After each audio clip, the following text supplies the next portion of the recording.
Hello friends, welcome करता हूं अपने इस निशु डिजिटल स्टडी चैनल पे। तो आज के इस वीडियो में हम लोग पढ़ने वाले हैं क्लास 12 का हिस्ट्री जो बुक है, उस बुक में चैप्टर 3 एक है, उससे टॉप 15 क्वेश्चंस कवर करेंगे जो कि एग्जाम के लिए बहुत ही महत्वपूर्ण क्वेश्चंस रहेंगे। तो इसलिए आप लोग वीडियो को लेकर के शुरू से लेकर के अंत तक देखिएगा और वीडियो को थोड़ा सा भी स्किप मत कीजिएगा। और हाँ, जिस क्वेश्चन का आप लोगों का आंसर पता रहेगा तो उस क्वेश्चन का आंसर आप लोग कमेंट में बताइएगा।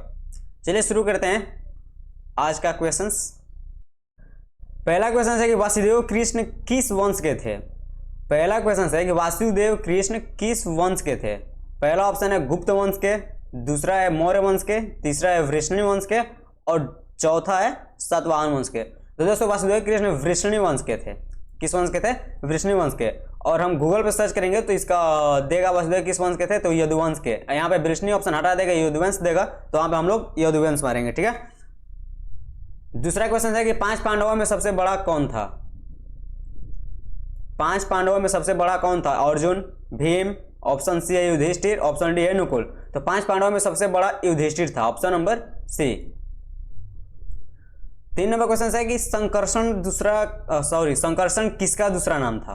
तो संकर्षण किसका दूसरा नाम था?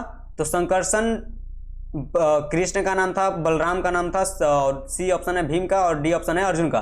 तो संकर्षण बलराम का था, जो कि कृष्ण के बड़े भाई थे। संकर्षण बलराम का दूसरा नाम था। और चौथा ऑप्शन है कि चौथा क्वेश्चन है कि सबसे पहले अवतारवाद सिद्धांत का व्यापक निरूपण कहां किया गया। सबसे पहले अवतारवाद सिद्धांत का व्यापक निरूपण कहां किया गया। ऑप्शन है मनुस्मृति में, और ऑप्शन बी है ऋग्वेद में, ऑप्शन सी भागवत गीता और ऑप्शन डी नारद स्मृति। तो सबसे पहले अवतारवाद सिद्धांत का व्यापक भागवत गीता में किया गया था, option number C.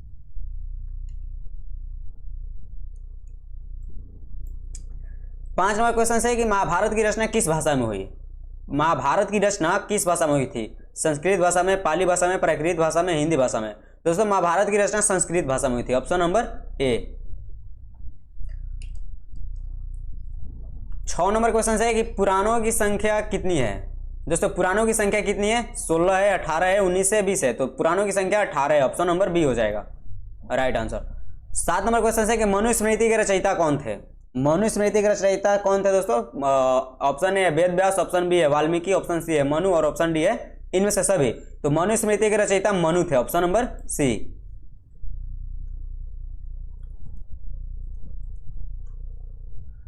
8 number question है कि मनुस्मृति में कितने प्रकार के विवाहों का उल्लेख किया गया है।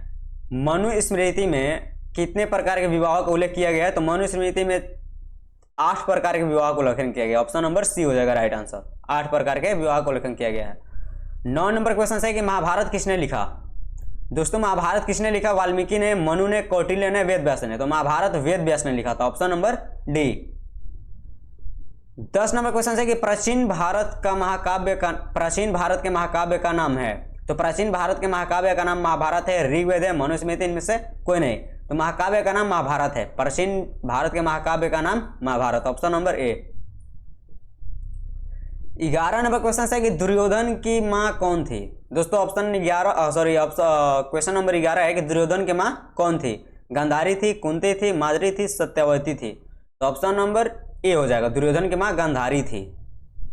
12 नंबर क्वेश्चन है कि भीम की पत्नी थी। भीम की पत्नी कौन थी दोस्तों? द्रौपदी, गांधारी, हिडिंबा, अंबा। तो भीम की पत्नी हिडिंबा थी, ऑप्शन नंबर सी।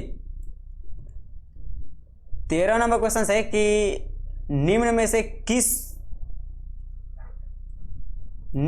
किस संत ने गीता पर टीका मराठी में लिखा। निम्न में से किस संत ने गीता पर टीका मराठी में लिखा। ऑप्शन ए है एकनाथ, ऑप्शन बी है नामदेव, ऑप्शन सी है तुकाराम और ऑप्शन डी है मानेश्वर। तो इसका राइट आंसर होगा option D Maneshwar. 14 number question है कि अंबा अंबालिका किसकी पत्नियां थी। अंबा अंबालिका किसकी पत्नियां थी दोस्तों? ऑप्शन ए है चित्रांगद, ऑप्शन बी है विचित्रवीर, ऑप्शन सी है पांडु, ऑप्शन डी है दुर्योधन। तो अंबा अंबालिका विचित्रवीर की पत्नियां थी, option number B. 15 number question है कि गंगा पुत्र किसे कहा जाता था। गंगा पुत्र किसे कहा जाता था? अर्जुन को कहा जाता था, भीम को कहा जाता था, विदुर को कहा जाता था, भीष्म को कहा जाता था कि पांडव को कहा जाता था।